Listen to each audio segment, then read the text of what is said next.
The Partially Examined Life relies on your support. To find out how to help in ways that are cheap or even free for you, please visit partiallyexaminedlife.com/support.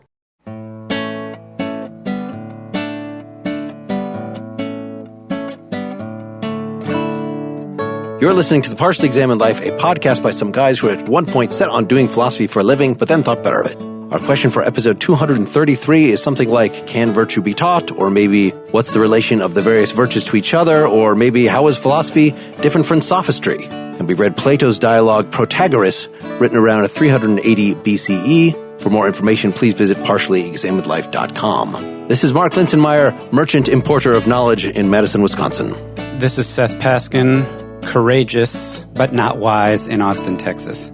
This is Dylan Casey, sitting spellbound just as if Orpheus had spoken an incantation in Madison, Wisconsin. This is Wes Alwyn in Cambridge, Massachusetts. We return once again to Plato. So I think different members of the group had different reactions to this. My initial reaction was, we should have done this earlier. This would have been great introductory dialogue. But as far as just the topics covered, it kind of overlaps with a lot of what we've done before. So I was a little dubious. I know others of you were much more enthusiastic. And then after I read some of the secondary literature, I said, okay, yeah, actually there is plenty to talk about if we go through this in detail. But yeah, who else wants to have some initial thoughts? I'm never dubious about reading Plato. I am dubious, but I was won over by this dialogue. Anytime somebody stands up to Socrates' bullying and we get a decent second side of the story, it makes me happier. Especially when Socrates realizes that he changed his mind and started arguing for the opposite of what he said he argued for at the beginning, and he admits it at the end. My initial point of frustration was just that I was expecting that we would learn more about Protagoras, and specifically his famous dictum, man is the measure of all things. Jinx, buy me a Coke. There you go. And yeah, we don't get that in here. That was actually raised in the Theaetetus that we discussed before. It was taken strictly as a very crude theory of knowledge, but I was kind of thinking in the context of our philosophy of science and social construction episodes here, maybe we could get some insight on that. That's very tangentially raised, but yeah, for the most part, this is another thing about ethics, or more broadly about styles of argumentation. There's a lot more humor in this one, a lot more Socrates parodying the style of his opponents, and as is typical, it's a little unclear what Socrates' ethical view actually is by the time we get to the end of this. It's also quite a bit more dramatic flourishes, like more stage description of facial expressions and hesitancy, and there's a lot more richness to the characters, I think, compared to some of the other dialogues where the interlocutor is sort of two-dimensional. Yeah, because it's not written as a play, I guess is part of it. It's not character name, colon, here's what they said, other character name. It's Socrates. I guess he does this there's some other dialogues, like the Symposium, is the whole thing is somebody telling about this scene that he just witnessed. So it is really all in the mouth of one narrator. But here it's explicitly, it's a friend of Socrates comes to him and say, oh, did you know Protagoras is in town? Oh yeah, I just actually spent last night with Protagoras. Here's what happened. And he lays out this whole series of events of how he got to the party and who was at the party. It wasn't just Protagoras. It was a bunch of people and what everybody said. And so there is more out of the mouth of Socrates creative narration of how the different characters are relating to each other, things like that. Yeah, in fact, the whole thing, once you get past the first bit, the whole thing is in Socrates' voice, but telling all the points of view, sort of narrating the story. When he's telling Protagoras' story, even though it's Socrates saying, and Protagoras said the great speech. Oh. So there's sections where when Socrates presses Protagoras, he says Protagoras was hesitant in his reply, or cast his eyes down, or seemed ashamed. This is what I was talking about, that it gives a little more color. But now that you're thinking about Socrates describing his discussion with Protagoras as opposed to a third party, maybe that makes more sense. He's painting himself up a little bit. But of course, it's Plato who wrote the dialogue. Anyway. Oh, you're so meta. You're so meta, Dylan. I was trying to find the place where they talk about how Protagoras is walking back and forth and the people part before him. Mm-hmm. And then, what page is that on? Did everybody read this? The PDF that we had was Ari Allen from 1996 was the translation. Did other people use different ones? That's the one I used. I had the Joe Sachs translation, so that's the one I read. Is that an older one? No, it's from 2011. Oh, all right. The latest and greatest. I don't know, but I found it pretty readable. But it has the stuff and its numbers in it, so. Sure. Well, and Allen also So this is like volume 3 of a bunch of his different translations with commentary. And the commentary, I saw this in other volumes too. The commentary here is just about as long as the translation and was very pro-Plato. Would mention other scholars and say, oh yeah, this other scholar diagrammed out in 11 pages what was going on in this argument and concluded that it didn't make any sense. But you know what? You can just decide as a hermeneutic point of reading Plato, if something doesn't seem to make sense, you can just assume that it really doesn't make sense, or you can assume you don't understand it. And it's so much easier to assume that the text itself is wrong that you should just put in the extra effort to figure out why the genius was in fact right when he appears to be saying things that could be solved by the addition of modern logical apparatus, like the difference between predication and identity. You know, a very common thing has come up in our past discussions of arguments from this era, that if you say two things are the same, what do you actually mean? Do you mean that they have some property in common? Do you mean that they are one and the same entity? So don't let things like that, we can what are you talking about? Flesh that kind of thing out as we go. Let's get it. He's talking about the commentary by Allen at the beginning of the book. He's very generous. And about how pro-Platonic it was. No, I mean, I started reading that and then I just got straight to the dialogue because I didn't want to spend an extra 2 hours getting somebody else's opinion about it. So, well, you got to read those things afterward, even though for some reason they come earlier in the book here. I don't know how to do that, Mark. I can only read sequentially from the beginning of a book to the end. Well, I was looking at another translation of this when we were trying to find a good English one when I was just looking on the web, and there's these long commentaries, and I go through this, it's about 40 pages of commentary. Then I finally get to the translation. It actually had said edited by, it didn't say translated by, and when I actually got to the actual text, it was just the Greek. So okay, that was a lot of English build up to this is not actually something we can use. The commentary in this did, without shame, just put out the Greek terms. It did define them, but didn't tell you how to pronounce them or anything like that. So, of course, that makes my eyes glaze over a little bit, except in cases where that's akrasia. We've talked about that in Aristotle. I know that one. I can sound out those letters. Is it all that different than having to look up other words that you don't know in life? It is a little different.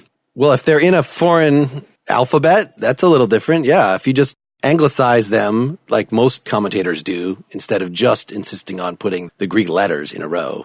But you guys... Oh, you mean letters in a row. You mean use Latin letters instead of to transliterate it? Yes. Yeah, depending on the way the PDF gets scanned, you can sometimes copy and paste the Greek letters into Google, and sometimes you can't. And so it adds just a slight layer of complication, Dylan, for those of us who, unlike you and Wes, can't read ancient Greek natively and fluently off the page. That's not true, but fair enough. Shall we start basically close to the beginning? Yeah, wherever you want to start. I didn't take notes on the first few pages because it just seemed narrative setup, but what did you see in there? I was just going to have us jump to 316a, where we get the first interaction with them, where Socrates is asking Protagoras about how teach virtue. Sure. That's the setup of the whole thing. Protagoras is famous, probably the most famous sophist is the way it's set up. Right, at a party with a bunch of other sophists, including Prodicus, that Socrates keeps saying, oh, he's so wise. For some reason, this particular sophist, for reasons that are never explained, Socrates has the hots for. But it's Socrates bringing his young friend Hippocrates. I guess Socrates in this is only 30, just because the way Plato writes it, if he wants to have the antagonist, as with Parmenides, who was somebody that was historically before Socrates substantially, then he has to age Socrates back appropriately. So I think that was almost embarrassing in the Parmenides that Socrates was 17 or something ridiculous like that.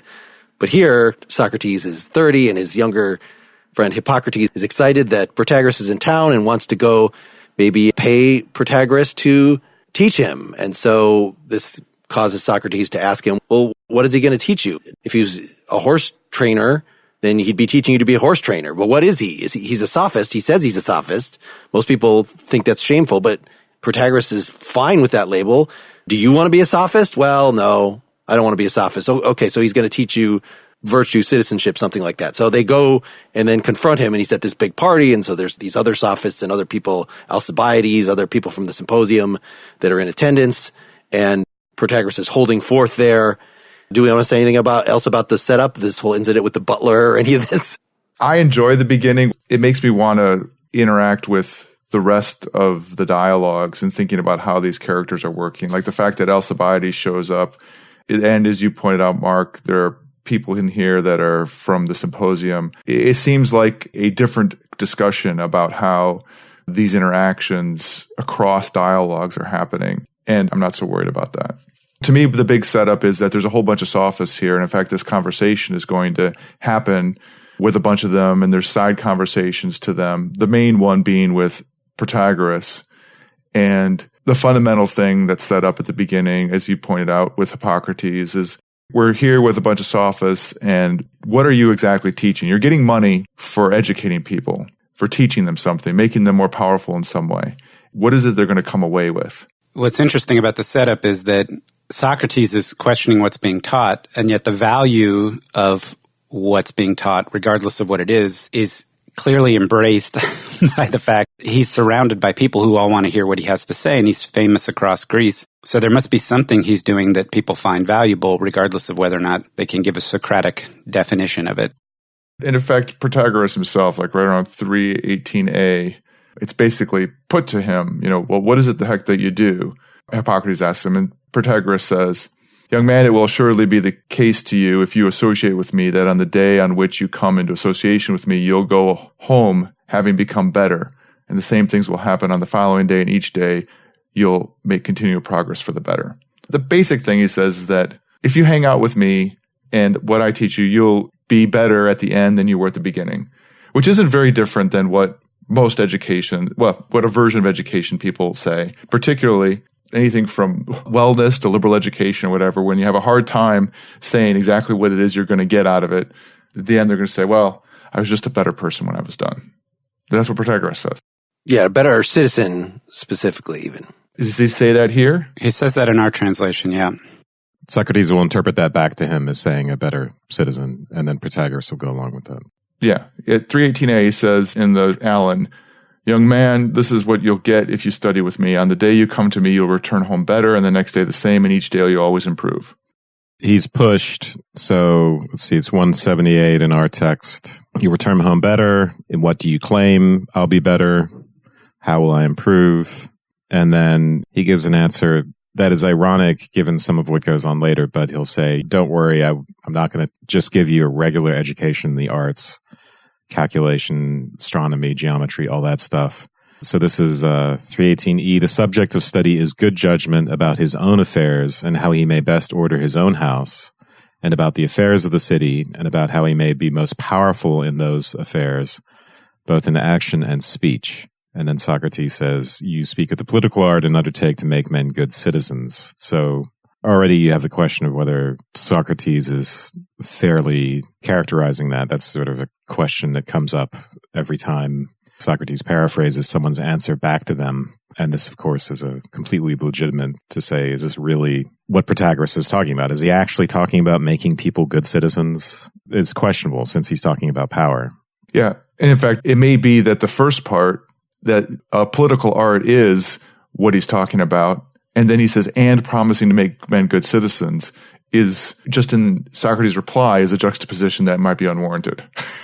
He always tugs on, what people say in a kind of, I want to say not insidious exactly. He starts inserting his agenda immediately.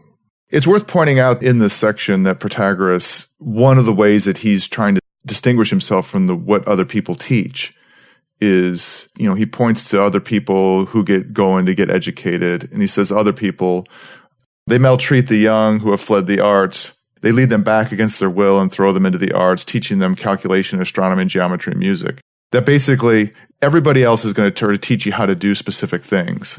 And that's a waste of your time and you're going to get abused. But I'm going to teach you how to run your life. The question arises is whether this sort of thing is an art.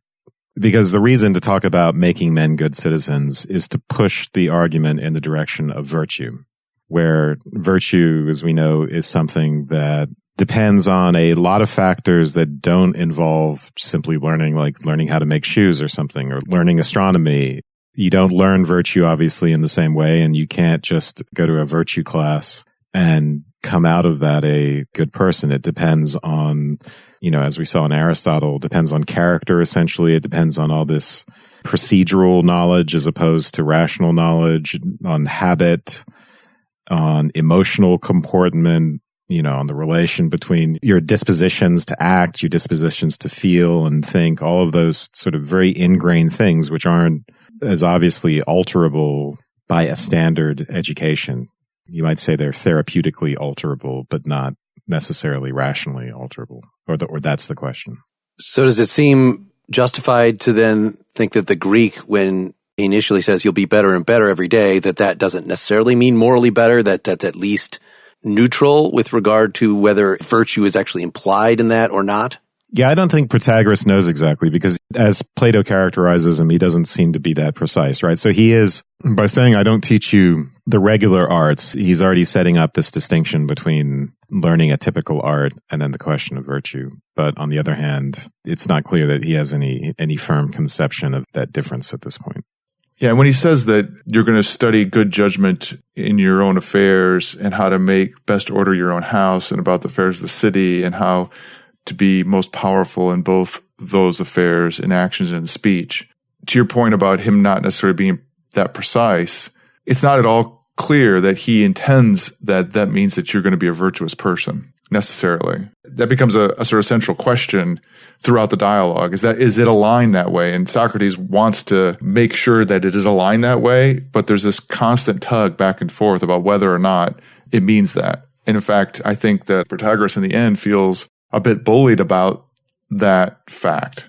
He's a self-help guru, right? In the same way in self-help today, there's always that tension between, are you just trying to show me how to make money and win friends and influence people? Is it a Thrasymacheian project, purely a matter of self-interest and influence? Like when you say you're going to make me better at all these things about arranging my own affairs and the affairs of the city, you're just going to show me how to win elections, I guess, in today's terms, or to rise to the top of a corporation, or to do well in my career, all that very practical stuff. But then you open up a self-help book and it promises you to do those sorts of things for you, but then it often moralizes it, right? It asks you to become a better person. It asks you to develop habits, like, what is it? The 7 Habits of Highly Effective People. I was just going to point exactly to that book as a business book in which it says that by becoming a better person, you will become a better business person. And in fact, these things that I've gleaned from doing good business will make you a better person, give you a better soul. And that's the key. So as a self-help guru, he's sort of straddling this line between this very self-interested, cynical project, potentially, and then between the moralistic or the more ethical project. Well, let's see if that interpretation that Protagoras doesn't necessarily mean good citizenship in terms of good morals, but good citizenship in terms of being able to get along with people and get what you want, through the next section, which is the speech of Protagoras. So Socrates has asked him to clarify what exactly is it, what art are you teaching?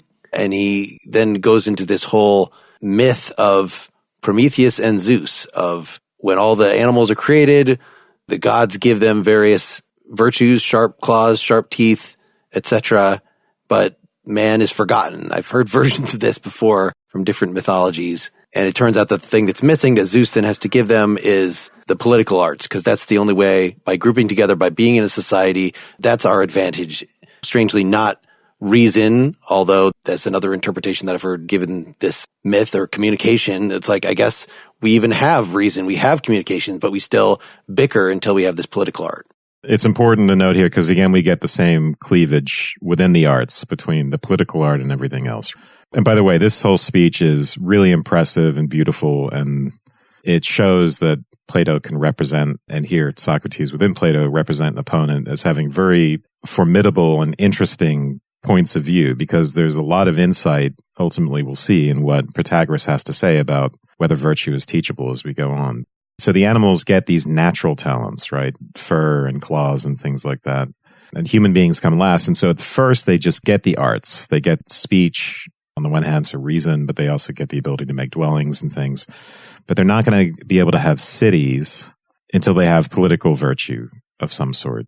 Basically, you need the art of politics for there to be such a thing as cities. So that's something that Zeus sends to human beings by way of Hermes after the fact. So after Prometheus has already given us the regular arts, stolen them essentially, that's not enough. Zeus is going to send the political art down to us because we can't survive in cities without it. And without cities, we're no better than the beasts. We're, even with our arts, we are still subject to them attacking us and making our lives miserable. What Prometheus gives us allows us to be equal to the beasts. But like you said, Wes, it's not sufficient for enabling us to be essentially equal to each other, but we still lack the connection to the divine. So what he says that Hermes brings is reverence and right, so that there might be good order for cities and binding ties of friendship, but presumably also piety. That's a signal to what's required for civic virtue. I just want to make a little clarification that, what's his name? Epidemias? Is that what it is? Epimetheus. He gives all the animals a whole bunch of powers, and then in the end, he doesn't have any more powers to give. That's just an interesting fact that Epidemias runs out of his bag of powers to give. Okay? So Prometheus has to step up, and Prometheus goes and steals powers from Athena and Hephaestus. And those are powers of the gods. So he gives human beings art that makes them partly godlike. They have kinship with the gods, but Prometheus gives them that already separates them from the beasts. But they don't have the ability to be fully godlike because of the absence of the political art. So Zeus sends it down to them. And then the question comes on how it should be distributed. Mm-hmm. Zeus says, give it to them all equally, not in pockets. Don't make it like the eagles have claws and the bears have fur, or that the blacksmith has the talent for rotting iron and the leather maker for making leather. Everybody has the capability to feel shame and know the right of way. And by the way, when we say arts, we mean arts and crafts. Like, so the Greek word is techne, so like technology. And then the political art is something above and beyond technology. And the distribution has to be, everyone has to at least have some of it, because we couldn't have cities without that. So what would it mean for a person not to even have a portion of it? I think it means, you would have people who are uncivilized, or basically like animals. And you can imagine a political order in which you have the just, or people with the political art who have it, and then those who have none of it, and they're governed by the people with the political art. You get this radical separation between two very, very distinct classes. And then the question is how those with the political art could even come to impose order if the others are just like animals. We wouldn't be able to do that with animals, no matter how much political art we have. We wouldn't be able to order them politically. That's kind of a foreshadowing of a problem that we'll get to later on, the idea of the relationship between reason and the passions, or reason and desire, whether you can just set up this conception of virtue in which our knowledge of things somehow can override our passions, or whether you need passion and knowledge to kind of run through everything. So I think these two things are going to end up being related. But I think Protagoras is making a very important point here that I think Socrates ultimately would end up having to agree to. I think we'd all have to agree to it. Yeah, I think this is the beginning of why at the end of the dialogue, Socrates says that he has switched places. This speech is being made by Protagoras in response to the disagreement that he has with Socrates, whether virtue is teachable at all. And it starts out with Socrates doubting that it's teachable and Protagoras insisting that it is. And this is his response to demonstrate that it is teachable. And this part that we're in, we're about halfway through the speech, is one of the key reasons why it's teachable, is that everybody has the potential for virtue given to them by Zeus. And that's a feature of human beings, that they're at least open to being teachable. Yeah. It doesn't fully answer the question that it's a teachable art. I mean, it could be that it's learnable but not teachable. Let's stop for a minute. It's a new year and time to reflect and set goals for the year ahead. Whether that means discovering new interests or expanding your knowledge on specific topics, the Great Courses Plus has you covered. This online learning service offers thousands of lectures covering everything from philosophy to history, science to personal development. The list goes on, and there's something for everyone.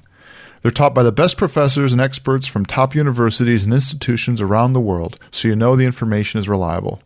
I love the many history series on Great Courses Plus. Right now I'm listening to The History and Achievements of the Islamic Golden Age, taught by Professor Ayman Giran. I've known only bits and pieces about the Islamic Golden Age, which happened prior to the Italian Renaissance, and I'm really enjoying learning about Ibn Battuta's long travels throughout Arabia, Persia, and Africa, and I'm particularly looking forward to learning more about the birth of algebra, algorithms, and Al-Khwarizmi. So set a goal to learn more this year and sign up for Great Courses Plus today. They're offering our listeners a free month of unlimited access to the entire library. Get started today at thegreatcoursesplus.com/PEL. That's PEL for partially examined life. thegreatcoursesplus.com/PEL. Let's get back to it now. As Seth pointed out, he says specifically, bring reverence and right to men and the binding ties of friendship. And then we're talking about a political art or maybe the virtue of justice. All these things have to be present in people, no matter how vicious they are.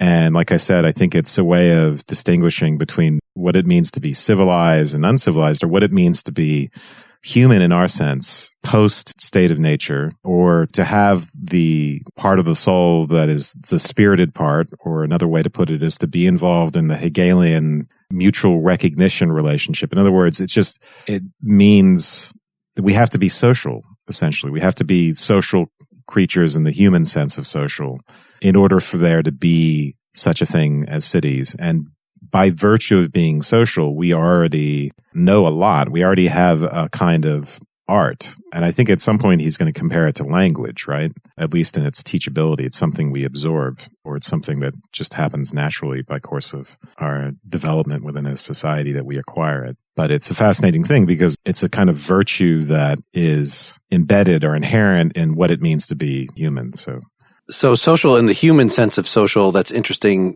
that it requires the communication, obviously. I always thought the basis for sociality is in animals, right? You can have basically a Hobbesian dominance culture within chimpanzees or, in any other kind of wolf packs, tribal animals. And so you wouldn't get a whole city out of that. In fact, you couldn't even have technology with that, of course. You need relations that are not merely ones of hostile dominance in order to pass on traditions. You need communication. So it's adding language to that. So he's saying that the human sense of social involves specifically justice and friendship, which is interesting. To me, that seems, in a fully formed society, you do have that, but couldn't you have that? I guess that's an interesting question, that what you described, Wes, as could we have civilized people that are interacting with uncivilized people and ruling over them? Like, that's exactly what, maybe not the way that the Greeks saw slavery, because I think they maybe saw, okay, we conquered your people, now you're going to become our slaves there, but for the grace of God, I could be your slave. It's not that we're fundamentally different kinds of people, at least that's one description I've heard of slavery in Greece, but certainly that's how slavery in America, that's what they thought, that these slaves are just animals and we are denying their basic humanity. We need to, just like we would control a pack of dogs at a dog show or a sled dogs or something like that, we have to control these uncivilized people like that. Right, and therefore they're not citizens. They're not part of the polity. They're excluded from that. So after he's given this myth, which I think you could actually use the myth to argue either way, right? Everybody has a share given to them by Zeus of political know-how. Well, in other words, it's inborn in everybody, so there's nothing to teach. Everybody already knows. But the way that I think Dylan just described what he actually says is, or at least the interpretation of why he's telling this story is, no, everybody has the potential. Everybody has the seed of this given to them by Zeus. In the second half, it's saying, look, according to the opinion of the many, virtue is teachable because look at just how socialization works. Everybody tries their best to teach their kids. Maybe it doesn't always take. And it comes down to, it's because we point people and try to entice them with pleasures and punish them with pain. Right. To get them to behave better. And therefore, it must be teachable. So before that, he says, and we should recall that all of this is a response to Socrates, who has two objections to the idea that political virtue or the political art can be taught. Doesn't seem like they're experts because we consult, at an assembly, everyone gets to speak about their political opinion, but we would laugh at them if they were not a shipbuilder and they tried to tell us about shipbuilding. And then the second one is that, just because a father is a good person doesn't mean a son is going to end up that way.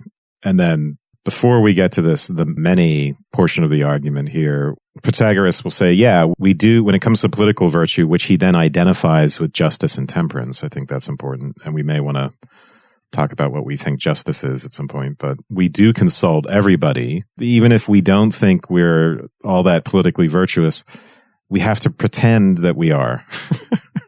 We have to pay lip service to it. Otherwise, we're crazy. Yeah, which I think is really interesting. And then he moves on to this idea that everyone teaches virtue to everyone. I thought you were going to jump in there on that section on 323C. So Plato is representing Socrates, representing Protagoras' view, but I think, just like you said, Wes, he's responding to Socrates' argument about virtue not being teachable because it's not like shipbuilding or flute playing or whatever, and that no matter what station in life you are, if you're a free citizen of the city, your judgment is considered valid on issues of civic virtue. What it says here in the text, which I think is prima facie at least really interesting response and argument, he says, I claim then that they reasonably accept advice from all men about this virtue in the belief that they all share it. So it's a tie back to an equal share of right and reverence has been given to every man. And so he's explaining Socrates' assumption. And he says that they don't believe it exists by nature or arises spontaneously, but can be taught. So here's why we think everybody shares in it, but here's why I think it can be taught and comes to be present in those in whom it comes to be present by study. This I shall try to demonstrate for you with this. So he switches from, I think, is this the section where he says, should I start with a story or a demonstration? And everybody says, tell a story. And so he tells the story and he says, okay, now I'm going to switch to demonstration. So he says, for no one is angry over such evils as men believe each other to possess by nature or by chance, or admonishes or instructs or punishes those who have them in order that they not be that way, but they pity them. Who, for example, is so irrational as to undertake to do any of this to those who are ugly or small or weak, because I suppose they know that things beautiful and the opposite come to people by nature and chance. But as to the good things they think people get from study and practice and teaching, if someone possesses not them but the evils opposite to them, anger rises against them and punishment and admonishment. And he goes on to talk about how we don't punish out of retribution and that you would be irrational or insane to punish somebody just because you were angry with them. What's done is done in the past. The reason you punish them is to change their future behavior in the belief that they can in fact change their behavior. In other words, that virtue can be learned. He's saying, look, the many believe that virtue is teachable because the teachable just is the domain of responsibility and moral desert. If it's not teachable, then it couldn't be otherwise. It would just be you're this way because of external influences or you're not. And no one could ever hold you morally responsible for that. But we do hold each other morally responsible for that, which means that we think that we can alter ourselves or each other through teaching. And it's not just a matter of natural external influences that we become inevitably the way that we are. Then he gets to the argument portion where he has to say why good men have sons who maybe are not as good. So now there's still that inherent tension which Socrates pointed to, right? How is it the case that everyone has it, but then also it's teachable? You would think if something is teachable, then they don't have it and you're going to teach them into having it. And the argument is going to be that it's really a spectrum, a scale, and we all have some of it, but we could have more of it. And I, Protagoras, will help you have more of it. Isn't it in that way it make it like any other art, in that everybody has the capability of learning? What about the flute players, Dylan? Well, so I wondered a little bit about this, and maybe this is part of the conversation to have later on, but is it the account of the arts and how one learns the arts and how one is excellent at the arts, and even how we understand the kind of judgment that goes into the arts and its teachability more complicated? It's often that the teachability of flute playing or blacksmithing is something that is transparently easy to do, and that is somehow the paragon of teachability. I would raise the question that what the form of the teaching is that is going on is that question, and also what it means to be having good judgment in those regards, and whether you're teaching that good judgment or not. It is really interesting. So when he talks about the sons being no better, I always think of the film Gladiator and Marcus Aurelius and Commodus Marcus Aurelius, who's such a great person apparently, and at least he seems that way from his writings, and he was reputed to be such as an emperor.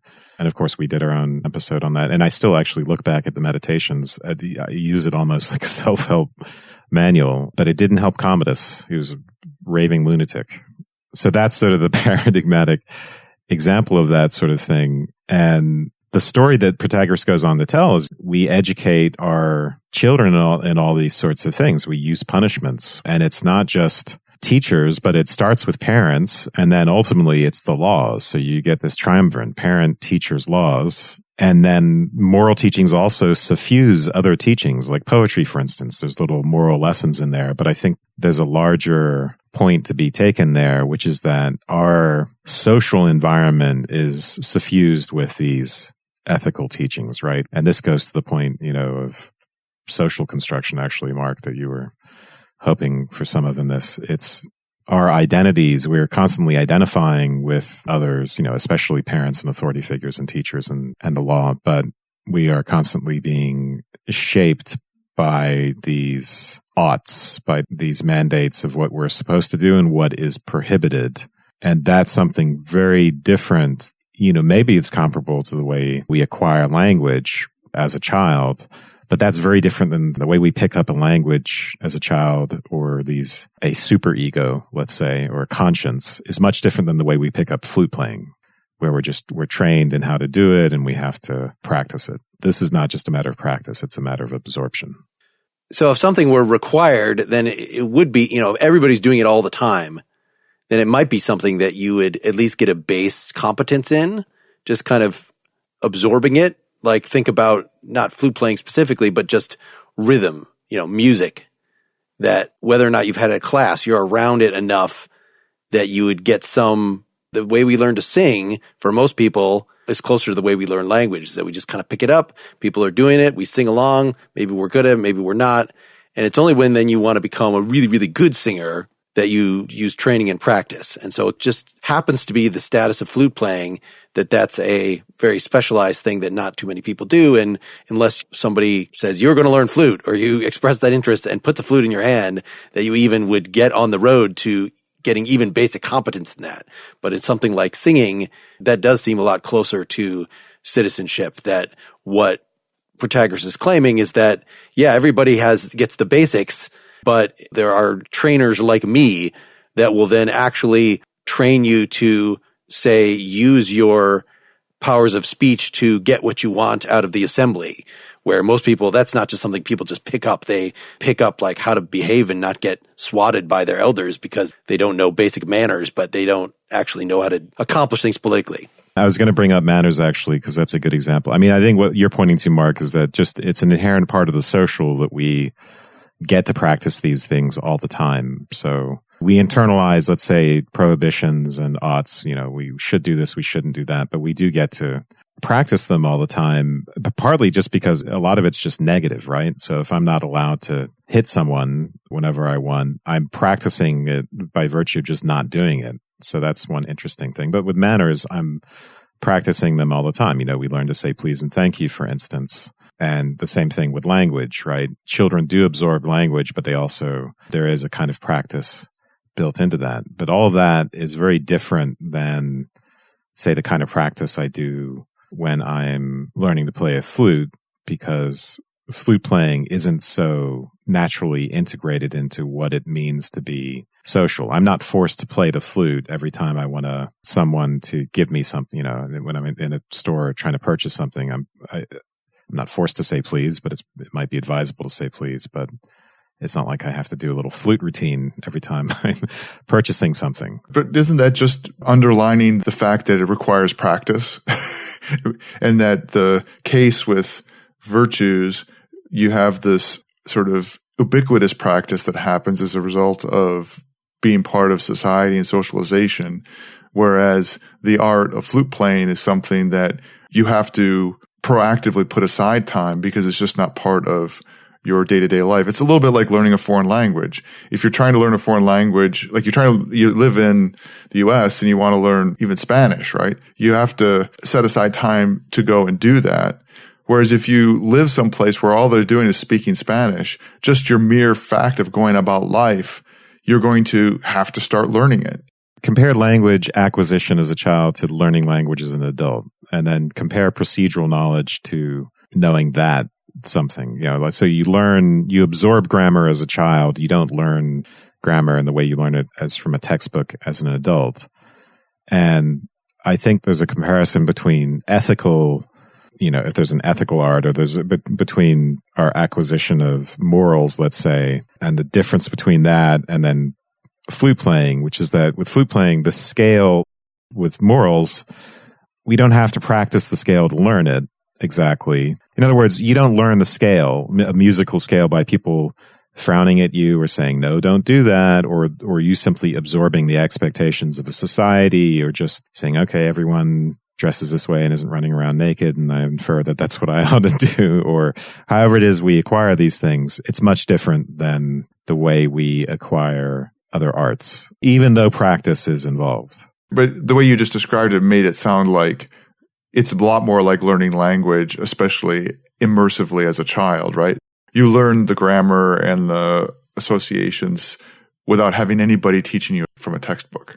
And language acquisition is built on the capacity, right, for joint recognition. And I'm able to point at the same thing as you're pointing at and know what pointing means, knowing that there's another consciousness who can appreciate, there's another intentionality that can appreciate that my intentionality is directed to something. We're in that mutual recognition game. We're in that with language acquisition, and we're in that with the acquisition of morals. And that's what's distinctively different about those things, not just the absorption factor, but the fact that they're inherently social, that there's this mutual Hegelian recognition game going on, that we're self-conscious. In other words, that self-consciousness forms the basis, or is tied very intimately to it. And consciousness of other consciousnesses frowning at me when I don't say please. I'm still trying to decide how relevant this is, what I'm about to say here. I was noticing so my daughter just had a piano recital and a parade of kids, exactly with that kind of learning an instrument, how restrictive it actually is, how it really is not just a matter of learning to move your hands in this way and do this, but I almost think of it as largely prohibitive, that it's so easy to ruin it with a bad note. Whereas other kinds of musical learning, if you're in a rock band or something, then there are ways that you can screw up and things, but there's not just one right thing you can do at any given time. There's a lot of freedom. So it really is kind of just working up your overall power. And so thinking about social, by comparison, I think we in a basically free society might think in terms of the rock and roll model of society that yes, you can gain your power. There are different ways that you could go before the assembly. I'm thinking of what I was just describing Protagoras as describing the thing that you'd actually have to develop. You could just choose not to argue things in front of the assembly. It's not actually required that you take these positive actions, but there's a lot of room for initiative in trying to get the assembly or persuade your fellows to do this or that, or you could just be a follower and you're still a citizen, as opposed to a very stringent society where these totalitarian regimes where that's more like playing a high difficulty piano piece in a recital, that there's, one false move and the secret police are going to come and get you. And, just thinking about that sort of comparison, I'm still trying to figure out exactly what that means for the dialogue here and what you could be learning about. If anything, I want to be wary about disanalogies between where I think Protagoras is arguing for this more free, and they're in a Athenian democracy, something that would say there are multiple possible answers, right answers to any given problem. I think that is maybe part of what Protagoras' conception of virtue is going to be, why it's not going to be as singular, whereas Socrates might be a more traditional moralist that no, most of the ways that you do things are going to ultimately be bad if you look at them more closely. Wherever we fall on this dispute, the important thing is to reflect on the extent to which the arts and the quote-unquote political art or virtue in general are like each other, are virtues. I think that's the discussion we've been having, right? Does virtue work like techne? Does it work like the other arts? Does the thing that Hermes brought us, is it just of the same sort of thing that we already got from Prometheus, or is it something else? That's the point of reflection. That's an important question, but it also Protagoras is trying to answer that in the context of, to quote the text at 327a, why are there many worthless sons born to good fathers, right? So if virtue can be taught, why are there all these good men that have terrible children? Wouldn't it be insane for them to not try to teach them virtue? And this is when he brings up the flute player example, and he's trying to associate the capacity for virtue is a natural ability, like having an ear for perfect pitch or having strength, right? And so he wants to say something like, if we look at children who aren't as good as their parents, we have to see that as a function of the children just not having the same natural ability as the parents. But when he does that in the context of talking about virtue versus, say, strength or speed, because there's, Socrates later says don't compare me to this runner who, at his peak, right? You have to make him run slower so I can keep up with him. My point is that where earlier the Protagorean argument is we don't hold people accountable for their natural abilities. Like if you're not 6 foot tall and weigh 230 pounds and you can't bench press 300 pounds, then we don't hold you responsible for that. But we do hold you responsible for being virtuous because you're given an equal share. Now, at the same time, if he's going to associate virtue with a natural ability, it feels to me like he's undermining that earlier argument, or that this point undermines that. But it also confuses the issue about what you were just talking about, Wes, the notion of does virtue function as a techne? And he makes it sound like it does. Yeah, exactly. Your first point, Seth, that he seems to be undermining the teachability argument is exactly what Socrates summarizes at the end, is that by making virtue an innate ability, he wants to have it both ways here. He wants to say that we have the innate capacity and that it's therefore teachable in us. And therefore the variations in ability varies by maybe the relative capacity. We don't really know. But there's a kind of midichlorian kind of aspect of virtue here, right? That some of us have it and some of us don't. And that it's cultivatable, but maybe some of us don't have it at all. Well, in defense of Protagoras, he might say everyone in this hypothetical society, everyone plays the flute, right? So it's not like there's some flute players and some not, because not playing the flute is just like being uncivilized, like not even being human. It's like not wearing clothes. Everybody in society wears clothes. Yes, some people have better natural ability than others. So some people are going to be great flute players, and some people, even if their father is a great flute player, no matter how much training they get, their natural talent is not going to rise to that ability. But they could still be better or worse flute players with training. So it's still teachable. You could still get better at flute playing. It's just that you're limited. You have to do that within the limitations of your natural talent. How did Commodus become Commodus? He had a great father. It's not really plausible to say that he became a raving lunatic just because he was born that way, or it's his natural level. There are other influences. I mean, yes, temperament or genetics, you might say, okay, play some role.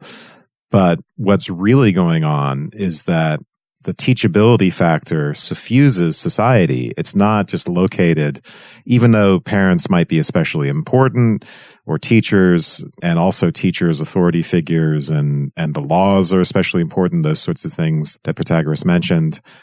It's also really subtly interwoven into the social. So it's Commodus's interactions with his peers. It's the fact that he was maybe he was raised by, it's not just, Aurelius might have been relatively absent in his life, and he's raised by servants and all sorts of other social forces. So that's the more plausible explanation that's being ignored here, which is just that the number of teachings going on at any given time, the number of influences, they're enormous and various, and they're everywhere. The reason Commodus is a raving lunatic is his education is terrible. To that end, you would say that the reason why the children of virtuous people often end up being invirtuous is because those virtuous people don't know how to set up the education for their children. Yeah, and being good doesn't necessarily mean being a good teacher of the good. That's a good point. Exactly. Well, that they're basically spoiled. That if you're good, according to this, then you're not just, a meek person, but you're successful in your career. You're more likely to rise to the top of society. But then when you raise your kids, yes, you're a moral influence on them, but they are raised as entitled, and they don't have the constant no, no, no of everybody that somebody in a lower class would be. It's just, the father is the only one that can say no to, if Aurelius is the only one that can say no to Commodus, and Aurelius is gone most of the time, then Commodus actually is raised in the rock and roll, all is permitted, use your initiative, and that is not a complete moral training. Take all the drugs. It's not a complete moral training. You need to have a variety of people constantly smacking you down and saying no, no, no for you to have a basic degree of citizenship. And in fact, the outline of the progress of education that Protagoras has involves a fairly articulated and progressive method of there's the influence of the immediate family and even his father. And then a progression of different kinds of teachers, all of whom are inculcating a progressive level of knowledge about the world, about citizenship, about themselves and their relationship with the world so they can live in harmony, about how the relationship with themselves in terms of their physical bodies, and then ultimately, reading between the lines a little bit, to prepare them to be receptive to the laws. And I forget whether it was Dylan or Mark who said this, but this point about someone who's a good person not necessarily being a good teacher of virtue. A virtuous person is not necessarily a virtuous influence, I think is really important because it goes towards the whole Socratic problem that when we teach people in general, we can't just pour knowledge into them as if we were pouring wine into them. The acquisition of it is a problem in and of itself, and it's not just by being in proximity to virtue that we become virtuous, where our habituation into it is more complex than that. We don't acquire it by sort of, I said I was using absorb earlier, but it's not absorption in the sense of like eating something or just, any sort of being near it is going to work. We might say the whole concept of identification is important, but how that occurs is very complicated. I would say that this is true of anything that is learnable, and the relationship of the learnable to the teaching of it is very complicated. And I think you could even raise the question of whether anything is actually taught, in the sense of if you understand teaching as pouring wine into a carafe. It requires activity. It's not just passive and receptive. It requires activity on the part of the person doing the learning. Gee, I wonder if there's another Platonic dialogue that would help illustrate that point for you. Yes. The only other thing I wanted to say was Wes, reiterated the comment that the virtuous person might not be able to teach virtue. I think that's true of everything that's teachable. So great musicians, to me, are notoriously terrible at teaching music. And if you just ask Mark about NEM, how often is it possible to find someone who's actually capable of really talking about their music? Mark just has to drag it out of them sometimes. Things happen. Things happen. I mess around and then it's all lost in the mists of time. Yes. I mean, people who are really good at things often, in my experience, are terrible at talking about them, articulating it, teaching them, all of those things. It's just, they are not the same activity. Yep. Well, that seems like a good point to wrap up part 1 on. And you can go away having been taught nothing.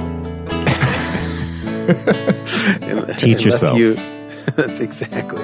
Heal thyself. But if you just put the part 1 on auto repeat, maybe it'll eventually sink in. Maybe put it absorb it next to your pillow as you sleep.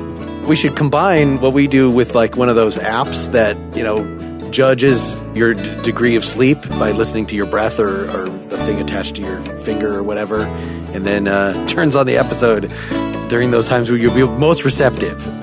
I think this is a money-making opportunity, Mark, that we will have our own self-help app. We will make people more knowledgeable and virtuous in their sleep by listening to PEL.